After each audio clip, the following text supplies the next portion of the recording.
Meus amores, nós iremos iniciar nossa aula tratando sobre as emoções. Por que que sempre a gente vai estar falando das emoções? Porque o nosso futuro, o nosso planejamento, o nosso presente, a nossa forma como lidamos com as adversidades, com os nossos traumas, com os nossos medos, com as tristezas no geral, com as nossas alegrias, com os nossos relacionamentos com os nossos colegas ou relacionamentos pessoais tem muito a ver com a forma como nós administramos nossas emoções. Então, pegando aí todo o seu material, acompanhando a nossa aula virtual, nós vamos tratar um pouco sobre a capacidade que cada um tem de lidar com as emoções. Uns conseguem controlar mais as suas emoções, outros, nem tanto, o que significa na prática que aqueles que não conseguem lidar com suas próprias emoções precisam ser extremamente trabalhados, tá? Nessa atividade, que é uma missão, e aí você já coloca, tá? Preste atenção, coloque a data de hoje, já coloque aí continuação das nossas missões, tá? Missão seguinte, e já vão colocando aí, tá? A nossa justificativa dessa missão, porque aqui é missão direto, tá?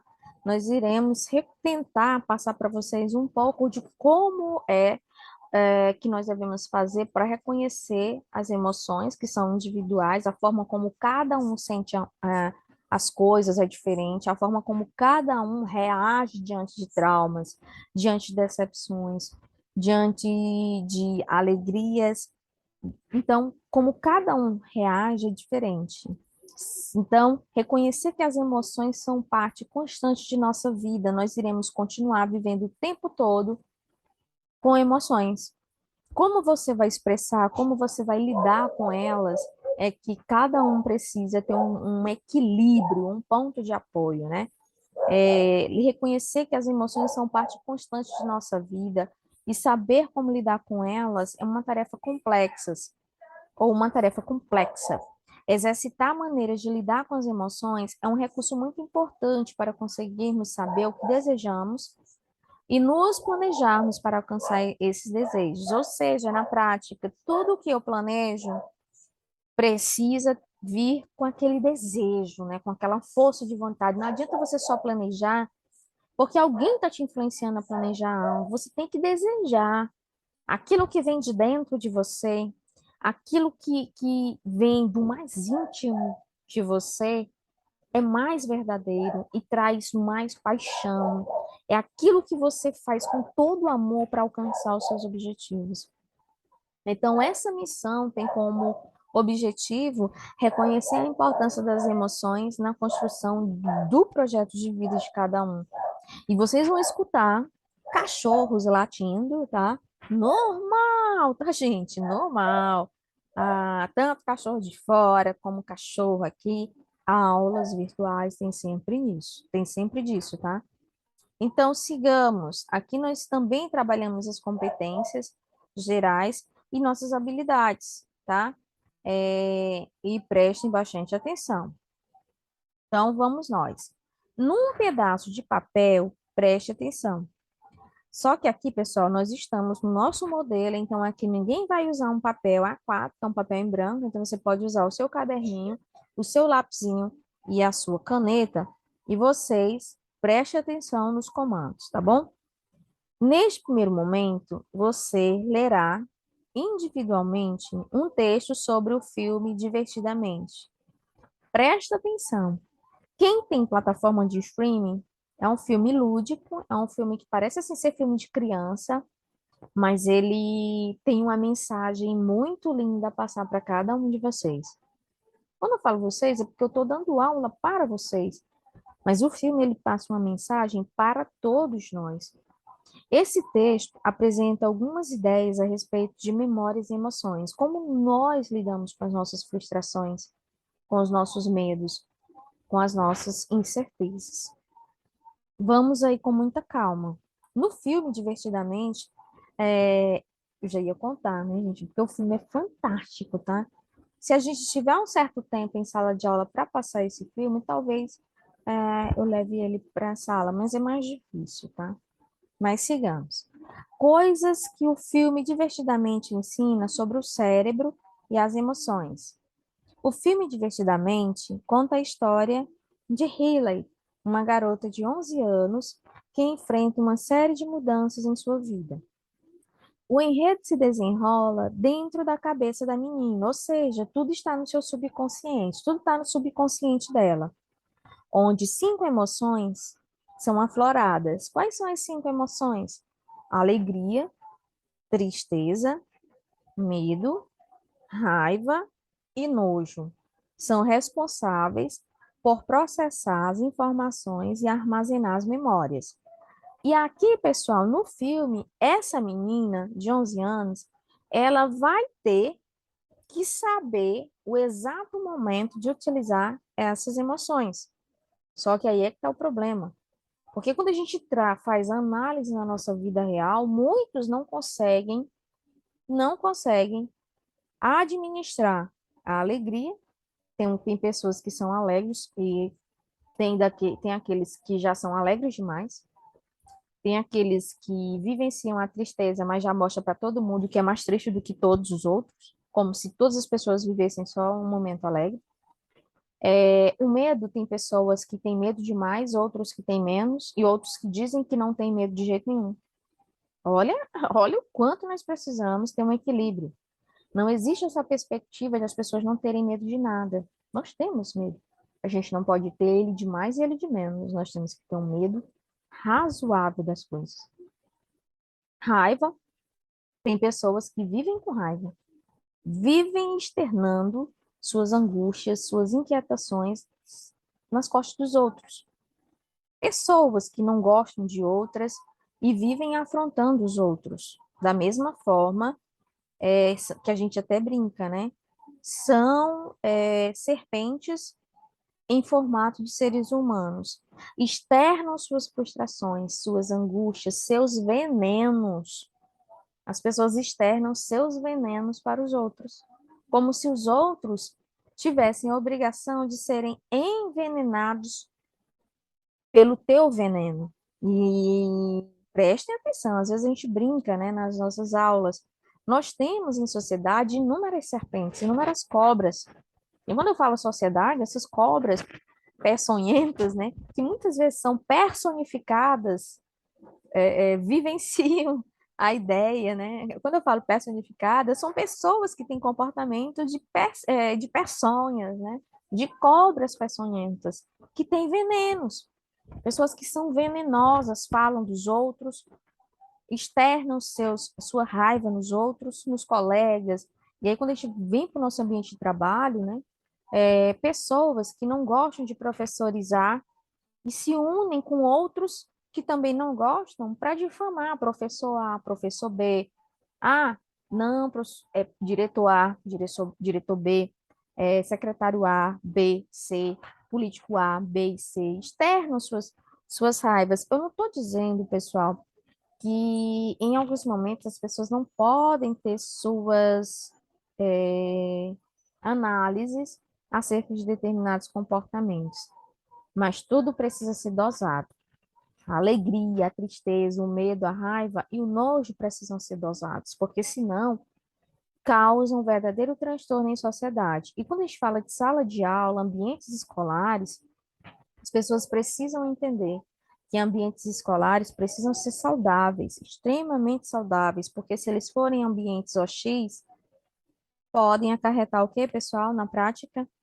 Desestímulo, tanto para quem trabalha dentro de uma instituição escolar, quanto para quem estuda, tá? Então, vamos aqui. O desenho foi dirigido pelo americano Peter Docter, que procurou a ajuda de psicólogos e neurologistas na preparação do roteiro. Ele foi em busca de psicólogos para fazer o seu roteiro, para na prática ficar tudo ali parecido, né? O desenho ficar parecido com a nossa projeção cerebral, de como o nosso cérebro age diante das emoções. Por isso, nós temos pessoas que no momento de tristeza reagem de uma forma, outros no momento de tristeza reagem de outra forma completamente diferente, tá? Abaixo listamos conceitos trabalhados nas cenas que encontram respaldo na ciência. As memórias são fixadas pelas emoções. Durante o filme, as 5 emoções ficam dentro de uma sala, onde acompanham tudo o que acontece com Riley. Os principais eventos do dia são guardados em esferas, preste atenção, porque lá é lúdico, tá? A representação de nossas memórias. Cada uma delas tem uma cor e está relacionada com a emoção mais forte daquele momento. Porque em alguns momentos, a gente vai ter uma dessas emoções, alegria, tristeza, medo, nojo, raiva, mais aflorado do que os outros, tá? Pode ser alegria, tristeza, raiva e etc. Já se sabe que as lembranças são fixadas no cérebro junto com o estado de humor. Então, quando suas lembranças do passado são ruins, o teu humor é ruim também, certo? O nosso humor é ruim, certo? Aqui eu tenho o número 2. Não existe emoção melhor ou pior. Todas as emoções são emoções. O que a gente sempre analisa para que os alunos, os nossos adolescentes precisam fazer é equilibrar o seu humor ou as suas emoções. Por isso a gente precisa ter o equilíbrio, nem para mais e nem para menos demais. Nós precisamos estar sempre na linha do meio, equilibrando a nossa alegria, certo? A nossa tristeza, o nosso medo, as nossas raivas e os nojos. Eu não gosto dessa palavra nojo, tá, gente? Porque tem pessoas, eu sei que tem nojo dos outros, mas isso é uma palavra tão forte, né? Porque a gente que é da área de ciências humanas, que trabalha bem no campo da psicopedagogia também, que é muito próximo também dos nossos amigos psicólogos, a gente que é da área de ciências humanas, literalmente, pessoal, que gosta de gente, que analisa gente, faz perspectiva de gente, de comportamento humano, é muito complicado para a gente pensar que existam seres humanos que tenham nojo uns dos outros. Até porque a gente é de contato, a gente não pode ter nojo das pessoas, certo? Então, vamos aqui. Apesar de preferirmos os momentos alegres de nossa vida, cada emoção tem a sua importância e é necessário saber usá-las da melhor forma possível. Aí nós temos, preste atenção, nós vamos ter inúmeros desafios, mas é necessário que diante dos desafios, cada um saiba usar as suas emoções, para não externar nos outros as suas frustrações, porque ninguém tem culpa dos problemas que cada um enfrenta, certo? Porque todo mundo vai enfrentar, mas nós temos a obrigação de suportarmos uns aos outros e nos darmos aí as mãos para chegarmos nos nossos objetivos em comum. 3. A tristeza é necessária. A personagem Alegria tenta, a todo momento, sufocar a ignorância e a tristeza. Mas aí o que que acontece na prática, tanto no filme quanto na nossa vida, tem alegria, todos nós temos alegrias, tá? A alegria ela tenta sufocar a ignorância e a tristeza, mas em alguns momentos, o que é que acontece? Nós deixamos aflorar mais a ignorância e a tristeza em detrimento da alegria.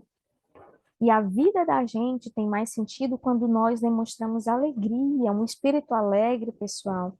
É um espírito que contagia, é um espírito que as pessoas querem perto. Agora, quando as pessoas são amarguradas, ninguém quer perto, ninguém quer estar perto. A animação faz uma crítica ao mundo atual, em que precisamos estar felizes o tempo todo, a qualquer custo, comenta Cleide. Há ocasiões em que um pouco de melancolia é essencial para encarar e lidar com as dificuldades que surgem em nossa vida. Nós temos muitas dificuldades? Temos, demais. Mas nós precisamos saber lidar com as nossas dificuldades. Ah, professora, a minha dificuldade é maior do que a do outro. Você não sabe o que é que o outro passa. Às vezes você sabe o básico, às vezes você não sabe na essência o que é que cada um dos nossos colegas passam, ou dos colegas de vocês passam, tá? O medo nos faz sobreviver, assim como o nojo.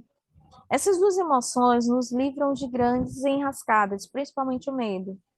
Aquele que diz que não tem medo de nada, para chegar num problemão, é daqui para ali, porque não tem medo de nada, então pode chegar, pode ter um tiroteio e a pessoa simplesmente aí, não, eu vou lá ficar no meio, vou lá avaliar o tiroteio, você vai ficar no meio de bala? Não vai, entendeu? Mas quem não tem medo acha que é um super-herói, né? Só que nós temos superpoderes individuais, mas nós não somos super-heróis. Nós morremos, nós sofremos, nós choramos, nós nos alegramos, certo? O medo impede que entremos na jaula do leão durante uma visita ao zoológico, porque se você não tiver medo, você entra na jaula e espera a reação do leão para ver o que, que ele vai fazer. Que provavelmente, no instinto do leão, seja nos comer, né? É essa análise que a gente faz. O nojo, por sua vez, não deixa a gente comer um lanche apodrecido. Por quê? Porque você fica com nojo. E aqui já não é mais só um modelo de nojo, né? Não é aquele nojo de ser humano, aqui já é o nojo de coisas ruins. No caso, coisas apodrecidas. Quinto, muita alegria é ruim, como eu falei demais, né? Tudo demais nas emoções é delicado. O exagero na felicidade faz o indivíduo perder a noção das coisas. É como se tudo fosse mais florido do que a realidade. Em Divertidamente, no filme, a personagem Alegria não cansa de ver as coisas com extremo otimismo. Ou seja, mesmo diante de todas as adversidades, no filme, a alegria sempre vai triunfar. Ela sempre mostra o que é de melhor, né? Então, é sempre ali florindo, gosta muito de rir, gosta de animação. Mesmo quando a situação exige um pouco de medo, tristeza, nojo ou raiva, ela sempre está sorrindo mesmo diante dos problemas. Emoções como alegria e tristeza, entre outras, são naturais e em equilíbrio fundamentais para a nossa saúde. Então, prestem atenção que essas são as realidades que nós precisamos sempre estar acolhendo no nosso cotidiano, no nosso dia a dia, tá? Então, é necessário que a gente não perca, né, vamos supor aí, o medo, mas também é necessário que a gente aprenda a lidar com os medos e colocar sempre a alegria em primeiro lugar. Mas isso não significa dizer uma alegria exagerada, tá? Na próxima aula, tá, a gente vai tentar fazer essa atividade em sala mesmo. Mas quem puder, e aí já fica em casa, porque vocês já levam ela feita, né? O que é que vocês podem fazer nessa atividade aqui, tá? Vocês leram, né, essas atividadezinhas, e aqui a gente vai citar o comando.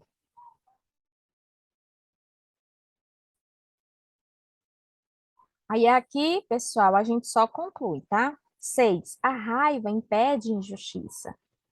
Calma, que ninguém está falando aqui, pessoal, que gritar e quebrar tudo são soluções para os problemas. Que discutir é o problema. Quando a gente fala de ambientes escolares, às vezes nós, professores, precisamos, às vezes, dar umas chamadas, né, em cada aluno ou nas turmas, por conta de comportamentos alheios que a universo educacional trata como sendo correto, que é a capacidade de todos os indivíduos se comportarem. Mas especialistas na área de psicologia concordam que essa emoção, como a calma, né, tem o potencial de indignar e corrigir eventuais injustiças. Principalmente aqui, pessoal, quando você tem a raiva, mas ela não te tira da tua zona de calmaria. E o que é a raiva, pessoal? A raiva é aquele sentimento que te traz indignação, que te faz lutar pelo aquilo que você acredita. Mas isso não te faz fugir da calma, porque tudo tem que ser com calma. Você não vai gritar todo o tempo, vai falar alto com as pessoas.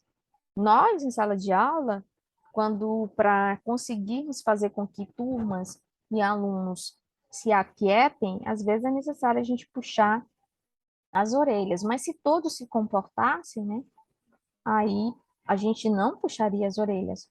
Então, tá aqui o comando das atividades, tá? Vocês vão fazer isso aqui. Após a leitura do texto, dialogue com os colegas sobre as questões a seguir. Como nós não estamos em sala de aula, nós vamos só dialogar e fazer todas essas análises em sala na próxima semana. Mas vocês vão fazer essas atividades, olhando na tela, print do celular ou do computador. Primeira questão. Como as emoções e a memória estão relacionadas? Você pode fazer isso aqui, pessoal, no caderninho mesmo, já que a gente não está na sala de aula. Porque isso aqui era para fazer numa folha de papel A4. Responder essas atividades numa folha de papel A4, que são aqueles papéis em branco, tá? Como as emoções e a memória estão relacionadas? Aí você vai, de acordo com o que você leu, eu vou passar o material, aí você vai interpretar isso aqui. 2. Por que não podemos dizer que existem emoções melhores e piores? Porque todas são emoções, certo? Todas são emoções. E o que faz muitas vezes você achar que uma emoção é pior do que a outra é porque às vezes você dá mais valor a uma, o teu cérebro projeta mais uma do que a outra. Terceiro, o que a tristeza, a raiva, o nojo, a alegria e o medo podem nos acrescentar? Aí você vai dizer, podem nos acrescentar isso, isso, de acordo com a interpretação textual. Aí a gente faz a análise do concepção do eu na vida, né? Aqui, lembra que a gente sempre fala de uma perspectiva de que os alunos, se tivessem um diário, poderiam escrever no seu diário sobre tudo isso aqui, sobre a nossa aula, né? Quais emoções demonstradas pelos outros, principalmente os outros da sala de aula, você considera mais fáceis de lidar? Isso aqui, pessoal, respondam também. Aí você bota lá no caderno, eu na vida, para separar, né, a sessão trocando ideias do eu na vida. Quais emoções demonstradas pelos outros você considera mais fáceis de lidar? Quais são dessas emoções dos outros você lida melhor? Você lida melhor com raiva, com nojo das pessoas, com a alegria das pessoas, com a tristeza das pessoas? Quais são as mais difíceis, né? Ainda continua. E as mais difíceis? Quais são as mais difíceis? Aí você responde. E com relação às suas próprias emoções, quais são as mais fáceis e as mais difíceis de lidar? Quais são as suas emoções mais fáceis de lidar? Ah, eu sou muito alegre, então acho que as pessoas lidam melhor com essa minha emoção. E as suas mais difíceis? Quais são as suas emoções mais difíceis? Ah, pessoa, eu sou muito ignorante. Bote aí também, tá? Você acha que tem dificuldade para identificar as suas emoções? Vocês conseguem identificar as suas emoções? Como assim, professor? Como você se percebe, tá? Triste, alegre, feliz. Marquem direitinho isso aí no caderno. Que estratégias você usa para identificá-las? Como você identifica as suas emoções? Entenderam? Aí façam também essa atividade. Temos uma terceira atividade. Preste atenção. Nós temos uma atividade, trocando ideias, segunda atividade, o eu na vida, e a terceira atividade, eu no mundo. Todos os dias temos contato com diversas histórias. Certamente você já deve ter escutado uma mesma história de diversas maneiras, ou de maneiras diferentes, porque às vezes cada um vai contar uma história para você e conta de uma forma. A gente nunca vai entender se as pessoas estão contando a verdade ou mentiras, ou elas estão aumentando as histórias, tá? Em 2009, a escritora nigeriana Chimamanda Ngozi Adichie gravou uma palestra alertando para o perigo de uma história única. Você já pensou sobre escutar uma história de apenas um ponto de vista? O que é uma história de um ponto de vista? Uma pessoa conta uma história, fala mal de alguém, de um professor. Aí você escuta, em vez de você estar questionando aquela história, você está concordando. E quando você concorda, quando você concorda, você está dizendo que aquela história é verdadeira. Só que quem você está falando, eu só estou dando exemplo, tá, gente? Mas não falar dos professores, não, pelo amor de Deus. Mas de quem você está falando, a pessoa não pode contar a sua própria versão, entenderam? Isso é muito comum a gente fazer essas análises em dinâmicas de direito. Será que uma história pode ter diferentes visões? Pode, mas você precisa escutar todas as visões de todas as pessoas envolvidas na história. Se possível, aqui vocês vão assistir a palestra, né, da Chimamanda Adichie de Duncan. Isso aqui eu vou botar lá no grupo, tá? certo? Sobre o que ela trata de palestra lá. E de acordo com a palestra do YouTube dela lá, você vai responder a primeira questão.